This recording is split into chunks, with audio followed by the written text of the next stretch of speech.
que más me apasionan de la predicación y del ministerio, el carácter cristiano.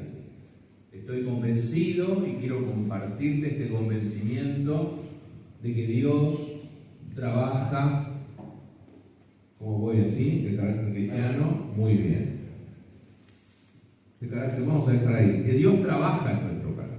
Dios trabaja poderosamente en nosotros, que nos cambia a medida que caminamos con Él. No somos los mismos después de un tiempo de caminar con Él, y que eso se nota muy especialmente en nuestro carácter. Si no se nota en el carácter un cambio después de caminar con Cristo un tiempo, hay algo que no está funcionando bien. Hay un fruto que el árbol no está dando y deberíamos pensar por qué hay cambios que no se producen. Pero la formación del carácter de un discípulo de Jesucristo, porque eso somos, además de ser miembros de una iglesia, somos discípulos de Cristo. Los discípulos de Jesús nos dejan el ejemplo de cómo ellos, a través del ministerio de Jesús, la enseñanza de Jesús, y después la experiencia que ellos tuvieron con el Espíritu Santo, ya cuando caminan en las primeras páginas del libro de los Hechos y cuando lo vemos escribir en sus primeras cartas, unos 20 o 30 años después, son otras personas, ¿no? Son otras personas. Gente que era calificada como hijos del trueno, de golpe son apóstoles llenos de amor, ¿no? Algo cambió en ese corazón. Alguien que pedía que baje fuego del cielo y haga justicia de la manera más violenta, ama, abraza y le enseña a la iglesia que debe ser paciente, que debe aprender a sufrir y a padecer diversas pruebas, confiando en que nuestra victoria no va a estar aquí, que hay una vida eterna de victoria y que en este mundo tenemos que ser ejemplo. Eso habla de cambios, ¿verdad? Cambios en el carácter. Yo creo que los cambios del carácter consisten básicamente en que el carácter de Cristo es formado en nosotros, ¿no? ¿Cuál es el cambio que tiene que haber en tu carácter? Que te parezca cada vez más a nuestro Señor Jesús. Que vos puedas ser, vivir, actuar, caminar, hablar, reaccionar de la misma manera en que lo hacía Jesús, y tratando de traerlo a nuestros días y decir, ¿qué haría Jesús hoy aquí? ¿Cómo respondería a esto? ¿Cómo se pararía Jesús frente a esta injusticia que vivimos hoy, frente a las situaciones difíciles que vemos hoy? Él vivió a su tiempo, las que le tocó, pero Jesús camina hoy con nosotros y nos ha dejado ejemplo, dice la palabra, para que nosotros andemos en sus pisadas. Tratemos de caminar y de andar como Él anduvo. Así que el carácter de Cristo se forma en nosotros. Pero es de aquí que el apóstol Pablo, después de un tiempo de desarrollar el ministerio apostólico, el pastoral, misionero, apóstol, viaja, planta iglesia, edifica iglesia, empieza a tener esta experiencia que muchas veces tenemos, en mayor o menor medida, los pastores, los líderes, los maestros, los que enseñamos, los que tratamos de aconsejar y los que nos hacemos problema con los problemas de las personas que vienen y dicen que cambian, pero a veces no cambian, ¿no? A veces nos dicen, sí, yo ya no voy a hacer más pastor, esto no lo voy a hacer más. Viene un hermano en la puerta de la iglesia y me dice, pastor, yo dejo la bebida, me dice, no tomo, y al domingo siguiente vuelve igual. Un caso extremo, pero en pequeñas cosas muchas veces nos encontramos dando vuelta a lo mismo. Pablo decía que él sufría dolores de parto hasta que Cristo sea formado en ustedes, dice Pablo. La verdad que el trabajo me está costando dolores de parto. Me están haciendo parir, le dice el apóstol Pablo a ustedes. Hasta que yo logre formar en ustedes el carácter de Cristo, esto me duele un montón.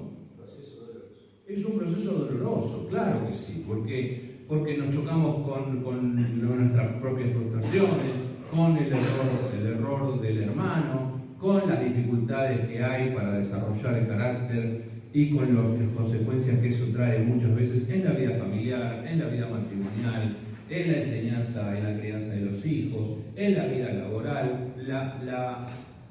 El carácter no formado se paga carísimo, mis amados hermanos. El carácter no formado a la imagen de Cristo, cuando tenemos el ejemplo y cuando tenemos toda la enseñanza y tenemos las herramientas que Él nos ha dado por la obra de su Espíritu Santo que camina con nosotros todos los días y nos susurra al oído, nos redarguye el pecado, nos guía a toda verdad, nos dice lo que está mal, insistir en esos rasgos de pecado y de error de nuestro carácter se paga carísimo. Así que podríamos pensar cuáles son los caracteres, cuál es el carácter o los rasgos principales del carácter de Cristo. Él dijo básicamente mansedumbre y humildad, ¿no? Vengan a mí. ¿Cómo? Que soy manso y humilde. Eso describe a Jesús y nos pone a nosotros en un desafío. ¿Estaré yo caminando en el carácter de Cristo? Básicamente, si pudiera evaluarme en esos dos ítems, mansedumbre y humildad, ¿todavía seguís saltando como leche hervida, como dice alguno? Porque el colectivo me encerró, la culpa siempre fue del otro. Mansedumbre, humildad. ¿El orgullo todavía te juega una mala pasada? ¿Se nota demasiado? ¿Te lo hacen saber? A veces ya nadie te dice nada, pero tenés que saber que el orgullo en el corazón del cristiano es como esa etiqueta que queda. Otra vez me puse una ropa nueva que me regalaron y me dejé la etiqueta puesta. Y Estela me dice, pero te dejaste eso, pues se nota, ¿no? Vos podés salir y te queda acá el cosito de plástico con la etiqueta de cartón, es un papelón. El orgullo se nota tanto como eso. Vos salís, parece que está todo bien, pero se nota. Se nota, no lo podés disimular, y Dios nos llama a vivir. El carácter de Cristo, básicamente, es mansedumbre y humildad. ¿Podrá verse en vos? Hasta acá nada más que una introducción. Voy al texto bíblico que tenemos que compartir esta mañana, que es Mateo, Evangelio de Mateo, capítulo 18, versículos del 15 al 17, para hablar de la disciplina en el cuerpo de Cristo. Ya escuché al llegar que hablaban de disciplina, que Dios al que ama disciplina. Es verdad, cuando veas ahí este título, no te asustes, no salgas corriendo. Esto es bendición de Dios. Esto es bendición de Dios. Como a veces le dice un padre a un hijo, ¿no? Vos te tendrías que preocupar cuando yo no te corrija. A veces dice un padre. Porque me tomo el tiempo y me hago problema y te digo lo que te digo y me ocupo como me ocupo porque te amo. Bueno, Dios de esa manera trata con nosotros y nos disciplina. Nos disciplina porque nos ama. Yo me preocuparía cuando ella no quiera disciplinarme. Me preocuparía si a Él no le interesara. A Dios le interesa mi vida. Por eso me marca el error. Por eso me corrige. Y algo que vamos a repetir esta mañana hasta último momento.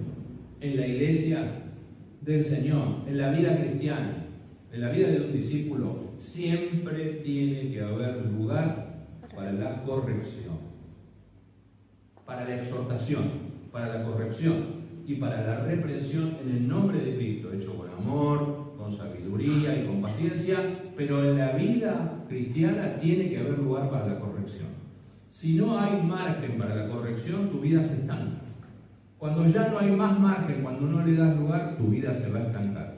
Hay una disciplina en el cuerpo de Cristo y dice así la palabra del Señor. Si tu hermano peca contra ti, ve a solas con él y hazle ver su falta. Si te hace caso, has ganado a tu hermano. Pero si no, lleva contigo a uno o dos más, para que, ese entrecomillado viene del Antiguo Testamento, de la enseñanza de Moisés, todo asunto se resuelva mediante el testimonio de 2 o 3 testigos. Si se niega a hacerles caso a ellos, díselo a la iglesia. Y si incluso a la iglesia no le hace caso, trátalo como si fuera un incrédulo o un cobrador de impuestos. Tenle por gentil y publicano, decían cuando yo era chico. Amén. Entonces yo aquí encuentro en estos 3 versículos como un manual de instrucciones de parte de Jesús para la resolución de conflictos entre hermanos. Usted dirá, no puede haber conflictos. Y la verdad es que sí. La verdad es que no debería haberlos, pero los hay. La verdad es que la convivencia humana en todos los ámbitos, incluso dentro de la iglesia, acarrea tensiones, acarrea muchas veces puntos de vista distintos, acarrea que alguien se ofende o se molesta o alguien se siente agraviado. Jesús empieza así: si tu hermano peca contra ti, voy a ir. Siempre nos parece, la verdad, que pecó ese otro, ¿no? Siempre nos da la impresión. Es difícil tener la capacidad, la autocrítica de decir la verdad, esta es toda mía. Esta es toda mía, me la mandé y tengo que ir yo. Antes de que compartamos la próxima mesa del Señor, tengo que ir yo a hacer la paz y la reconciliación con el hermano, porque la verdad que ese día se me volaron todos los patos. Ese día no reaccioné con el carácter de Cristo, no había nada de mansedumbre ni de humildad, sino que en mí se vio la más absoluta carnalidad, ¿no? Pero Jesús empieza así y plantea una hipótesis que es: si tu hermano peca contra ti. Cuando nos sentimos ofendidos, agraviados o afectados por la manera de ser, de actuar, por una palabra que otro hermano nos dijo, ¿cómo reaccionamos? Primero, digo aquí, siempre tenemos la sensación de que es culpa del otro o de la otra persona, y a veces puede ser razón, puede ser así, puede ser que tengas razón, que tu hermano ha pecado contra ti. ¿Qué hacemos con eso? ¿Qué hacemos cuando tenemos una dificultad con un hermano? Lo amamos, compartimos la misma casa, compartimos la misma familia espiritual, asistimos a la misma iglesia, nos referenciamos en el mismo ministerio, caminamos juntos, servimos, cantamos los mismos coros, alabamos al Señor, levantamos las manos delante del mismo Padre. Dios nos ama a los dos. ¿Amén? ¿Tiene alguna duda de eso? No lo hagas elegir a Dios entre vos y tu hermano, porque Dios los ama a los dos y quiere que los dos sigan caminando juntos. Por alguna razón los puso en el mismo grupo, en nuestra iglesia, porque tenemos grupos de discipulado en los hogares de pequeñas personas, y a veces te toca a uno, vos decís, justo con este me tocó. Dios mío. Sí, es la piedra en el zapato, es el canto rodado que te va puliendo. Dios lo puso ahí por alguna razón, pero Dios quiere que sigas caminando juntos. Si tu hermano peca contra ti, siempre tenemos la sensación de que esto es culpa del otro. Dice Jesús, y voy frase por frase y palabra por palabra, porque me parece que tenemos que examinar bien las instrucciones que Jesús nos da, porque nos puede ser útil. Dice, ve. ¿Por qué esto es importante? Parece una pavada que esté ahí, ve, porque habitualmente nosotros, en parte por nuestro orgullo, cuando alguien nos ofende, ponemos cara de enojado, hacemos trompita, nos cruzamos de brazos, nos quedamos en un rincón y decimos, ahora que me venga a pedir. Cuando Él me hable, cuando Él venga, cuando se dé cuenta, vamos a recomponer la relación. Y Jesús no dice eso. dice que si tu hermano pecó contra ti, vos vayas y tomes la iniciativa. Te cuesta, ¿no? Nos cuesta. Digo esto en el nombre del Señor. Tenés que ir, no esperar que el otro se dé cuenta y venga, porque eso puede tardar meses. Porque alguien tal vez hiere o lastima de hecho o de palabra, por acción o por omisión, y a veces no se da cuenta. A vos te dolió. Vos registraste en tu cuenta que el otro tiene una deuda con vos, el otro ni sabe. Por lo tanto, no podés esperar a que el otro se dé cuenta y venga y que transcurra quién sabe cuánto tiempo. Mientras en el corazón va surgiendo eso que el apóstol Pablo llama una raíz de amargura. Tengan cuidado, no sea que surja en ustedes alguna raíz de amargura, la cual los termine malogrando, porque eso, en el tiempo, la planta que crece de una raíz de amargura trae más amargura. Y Jesús tiene una solución para esto. Tomar la iniciativa. Jesús quiere que tomes la iniciativa porque el Señor está decidido a que esa relación sea restaurada. Jesús quiere que la relación entre hermanos sea restaurada. Amén. Entonces va al tercer punto. Reprenderlo estando los dos a solas. Ay. La reprensión es un llamado a la conciencia, es una apelación a que la otra persona reaccione y cambie. Y Jesús nos invita a tomar un café con el hermano. Nos invita a que lo charlemos. Partiendo de la base de, como dice también el apóstol Pablo, tenemos un Señor, una fe, un bautismo, una misma enseñanza, un Dios y Padre de todos. Amén. Por lo tanto, delante de Él estamos, con esos principios nos podemos juntar a tomar un café. No, yo la verdad con eso no tengo más ganas. ¿Cómo no tenés más ganas?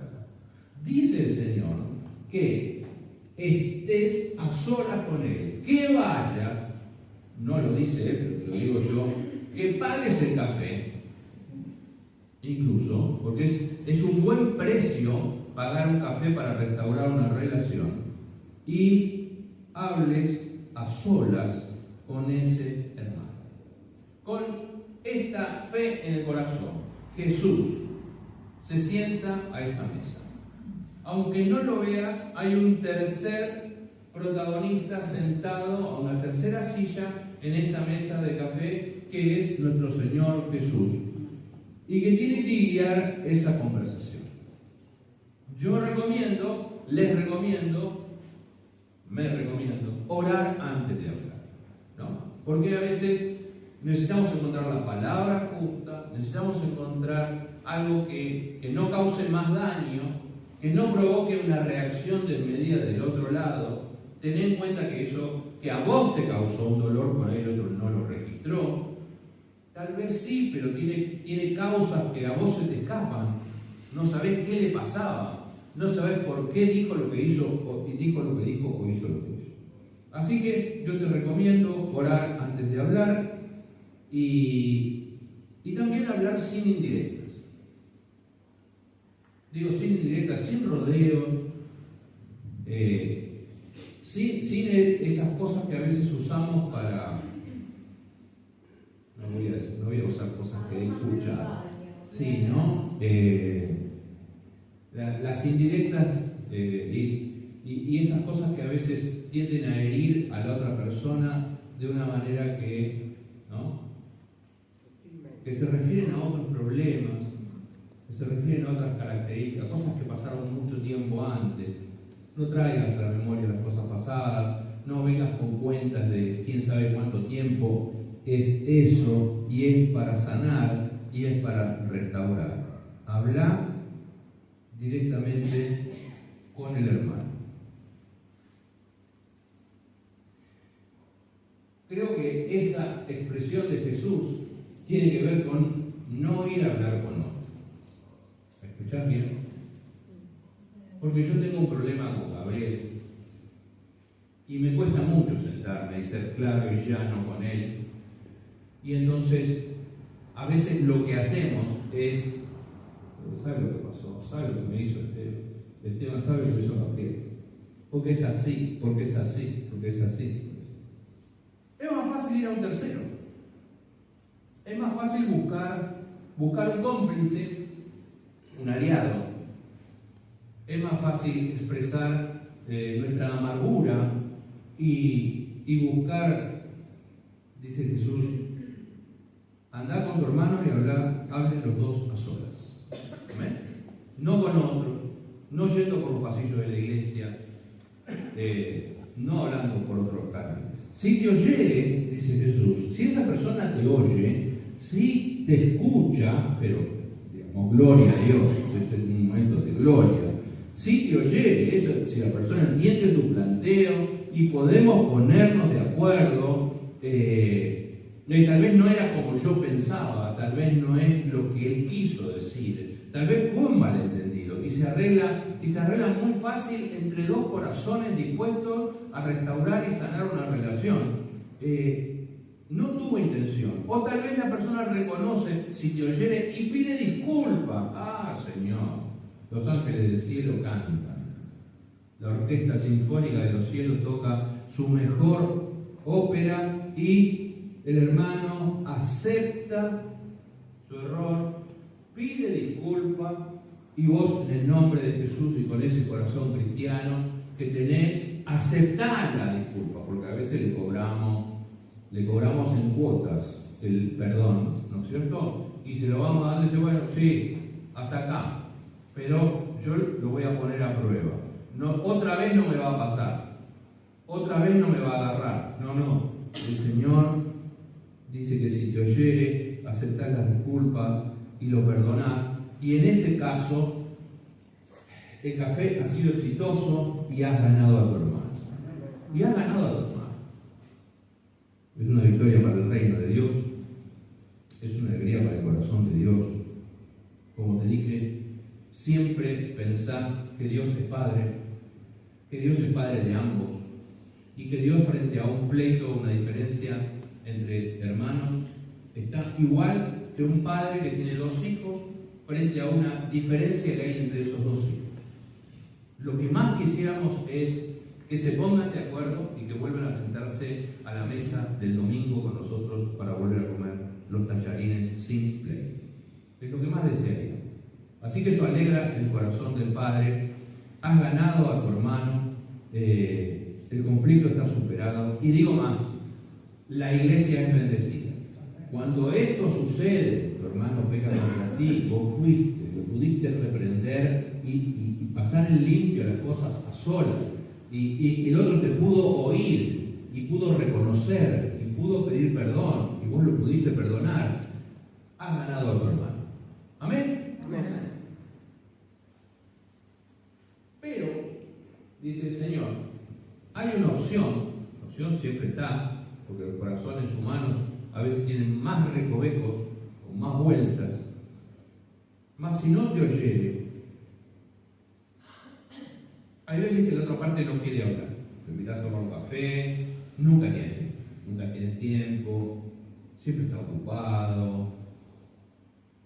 Quedaste para el martes a las 4 de la tarde, justo tomó un turno médico. Empieza a evadir. La otra parte no quiere. Yo lo que te digo no te lo estoy diciendo en teoría porque leí un libro. Te lo estoy diciendo en la práctica porque tengo algunos años de pastor. ¿Está bien? Todas estas historias, los cafés, la mesa, los protagonistas, para mí ahora en mi mente tienen nombre y apellido. No te lo puedo decir porque son hermanos de mi iglesia. Para los pastores aquí presentes, seguramente también. Esto puede tener nombre y apellido. Así que lo que te digo es práctica. A veces la otra persona, cuando es invitada a un mano a mano, rehúye la confrontación.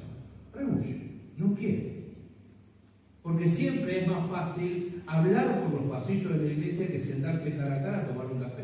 Porque siempre hay gente que es más valiente para hablar con la cuñada y el suegro que para hablar con el protagonista principal de la historia. Y Jesús nos enseña que el camino más corto entre dos puntos es una línea recta que une esos dos puntos. No un rodeo por todas las instalaciones de la iglesia para hablar con una hermana en la cocina, con otro hermano en el baño, con otro en las aulas de arriba y otro en el pasillo cuando volvía para acá. Es directo con ese hermano, pero hay gente que no quiere oír, que te esquiva. Otras veces el no oír puede significar mantenerse en una postura irreductible. No reconoce, no cambia, no acepta lo que vos le estás diciendo, no está de acuerdo. En algunos casos lo niega, no fue así. Hay hermanos cuando vos le decís, ¿te acordás tal día cuando estábamos saliendo de la iglesia, en la vereda, me dijiste? No, yo no te dije eso. Vos entendiste, yo nunca te lo digo. Te lo niega, te hace quedar como si vos fueras un loco trastornado. Bueno, puede suceder que el otro hermano no te oye, o peor aún, que lograste sentarlo a tomar un café y cuando vos pensaste que el tema era simplemente ese, empiezan a salir otros temas.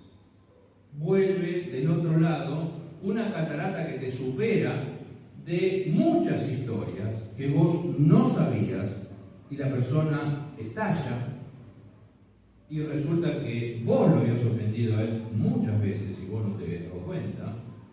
O puede suceder también que la otra persona, como sucede cuando el gato, cuando lo encerrás en un rincón de la casa, encerrado, ataca. Y en ese caso, la conversación fracasa y la intervención no es exitosa. Bueno, dice el Señor, en ese caso, busca a uno o dos testigos. Aquí hay un punto interesante. Vuelvo a insistir con él, porque Jesús en ningún momento habilita la murmuración ni el chisme. En ningún momento. Si queremos disciplina en el cuerpo de Cristo, hay que erradicar el chisme y la murmuración. ¿Sí? Murmurar es hablar mal de otra persona cuando esa persona no está. ¿Viste que justo que la persona se levantó de la mesa o se fue de la reunión, justo sale un comentario que se refería a él, que cuando él estaba presente no apareció? Bueno, eso se llama murmuración. Murmuración es hablar mal de una persona en su ausencia. Y Dios nos llama a erradicar la murmuración y el chisme y la crítica de la iglesia. No se solucionan estos problemas tampoco con un escrache en redes sociales. No se solucionan. Digo porque en nuestra iglesia el año pasado había un grupo discipulado, más o menos unos 10 o 12 hombres, varones. Entre dos tuvieron una discusión y uno no tuvo mejor idea, en vez de mandarle un mensaje a él, que mandarle un mensaje al grupo. ¿Entendés? Diciéndole a 10 personas lo que había pasado con el hermano fulano. Dios no habilita que uses las redes sociales para difamar. Dios no habilita el escrache en un grupo de WhatsApp ni una lista de difusión. Dios dice, mano a mano, persona a persona, te sentás con tu hermano y si no te oyere, bueno, busca uno o dos testigos. No dice cómplices, no dice que lo ganes para tu causa, dice que todavía vuelvas a hacer un intento de restaurar la relación, porque de eso se trata, delante de uno o dos hermanos. Uno o dos hermanos de la iglesia, digo yo. Uno o dos hermanos de la misma congregación. Uno o dos hermanos, si yo voy con dos amigos míos, que para el otro son dos desconocidos, no vale. Es trampa. ¿Está bien? Seamos ecuánimes, seamos equivalentes. Tendrían que ser dos hermanos de la iglesia, dos testigos que sean equilibrados maduros preferentemente e imparciales. Ni amigos míos, no voy a ir con mi hermano y mi primo contra un desconocido. No, dígame la verdad, no vale. Jesús no haría eso, ¿verdad?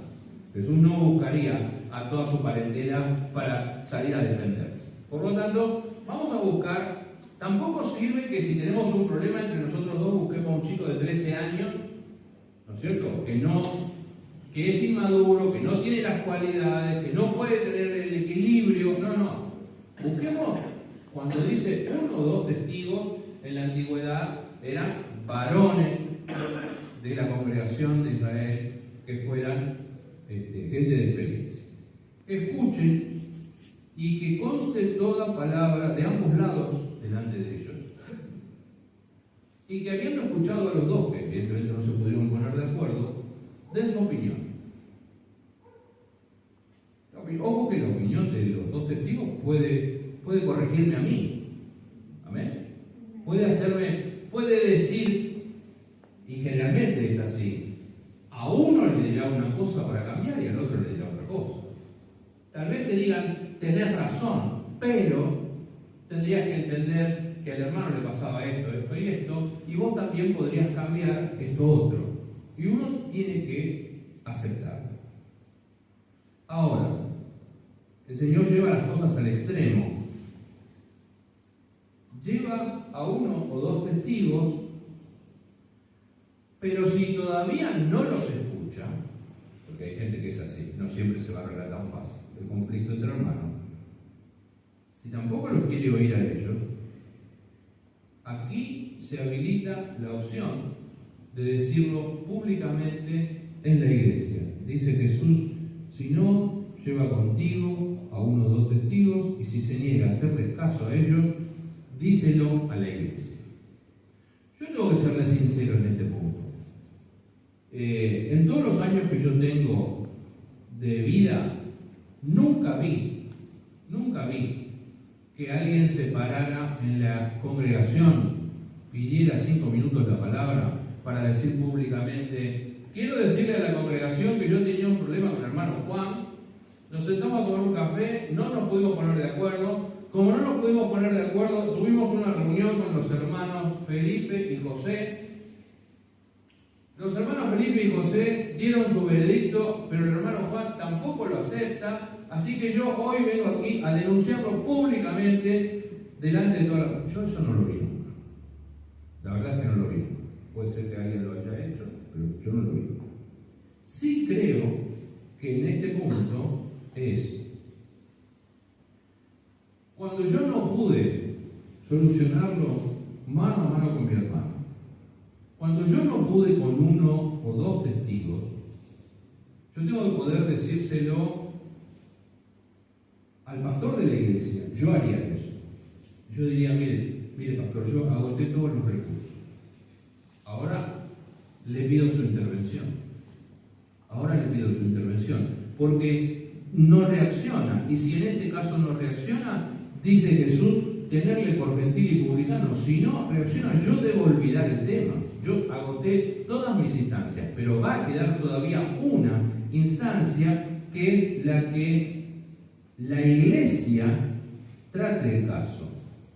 Y si a la iglesia, dice Jesús, si a la iglesia, pongamos la intervención de los pastores que con la autoridad dada por Dios tratan de intervenir en este tema, no les hace caso, en ese caso también dar por cerrado el tema y olvidarlo. Evidentemente no tiene arreglo.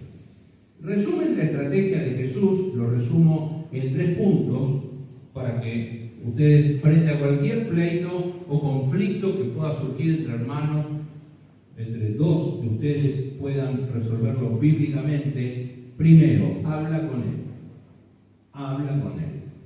Dice Jesús, ve tú. No pierdas el tiempo. Tomemos otras palabras que están en la Biblia para ayudarnos a resolver esto. ¿Cuánto tiempo debe pasar? La Biblia dice, no se ponga el sol sobre vuestro enojo. No dejes pasar. No dejes pasar, porque todo el tiempo que pasa, que vos no hablas con esa persona, no es que no hablas con nadie. Hablas con alguien y alguien habla con vos. ¿Querés que te diga quién habla con vos? El enemigo de Dios viene permanentemente a susurrarnos al oído que tenemos razón, que ha sido una injusticia. Viene a agrandar la brecha entre los hermanos. Viene a generar todavía un problema mayor. Vienen otras personas. No exactamente enviadas por Dios a decirnos, ¿sabes que tenés razón? Yo lo vi, ¿viste? Yo estaba lejos, pero yo me di cuenta, la verdad, te trató re mal. Y vos ratificás que sos víctima de una conspiración cósmica que a vos te coloca en la situación de acreedor, y el otro está en deuda. El problema se va haciendo cada vez más grande. Dice Jesús, lo primero, habla con él, ve, toma la iniciativa, trata de arreglar el problema. Si no te escucha, busca 2 o 3 testigos, 1 o 2 testigos. Y si no quiere tampoco escuchar a 1 o 2 testigos, decíselo a la iglesia. Tener una reunión, yo diría, con tus pastores y decirle, mire, yo de todas las instancias de la Biblia le dejo a usted que tenga la intervención que crea que puede tener para bendecirnos a ambos. La conclusión de esto, antes de ir al break, porque no sé exactamente, lo tomé la hora, pero más o menos debemos estar ahí, de esta primera parte es, la confrontación no es fácil, yo no digo que sea fácil, siempre es mejor esquivar al problema. Pero es necesario confrontar el problema para ponerle fin a los pleitos.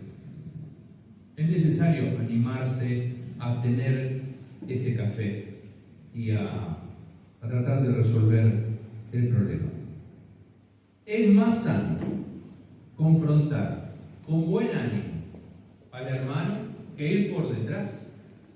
Es más sano hablar cara a cara que dar vueltas, y todo lo demás que se llame chisme, murmuración o crítica enferma el alma propia, enferma el corazón de otros.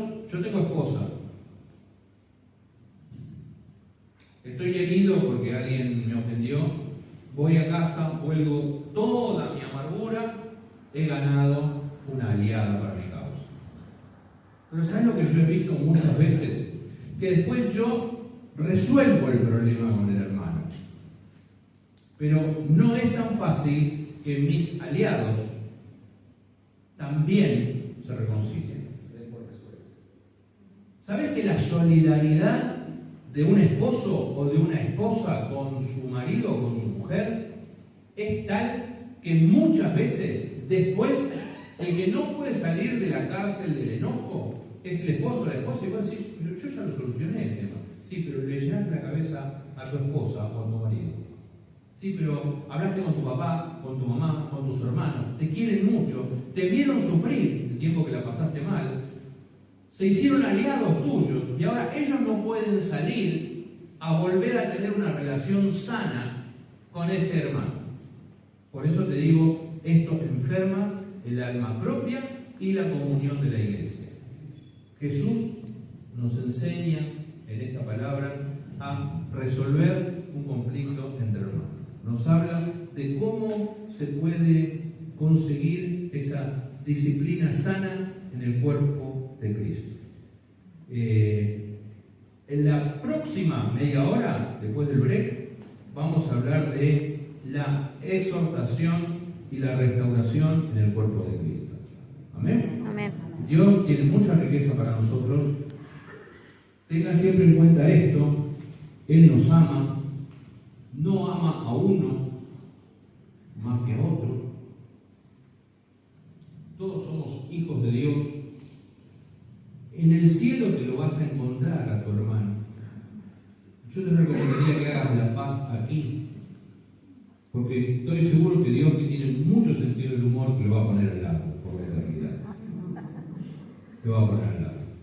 Lo vas a tener que ver. Mira que el cielo es grande, va a haber lugar para un montón de gente. No sea cosa que te toque justo. Arreglar la puerta con tu adversario antes de que sea tarde, porque esa es una cárcel, dijo Jesús, de la cual no vas a poder salir hasta que no hayas pagado la última moneda. La llave la tenés vos, está del lado de adentro, y tenés que abrir esa puerta con el perdón y con la sanidad y la restauración.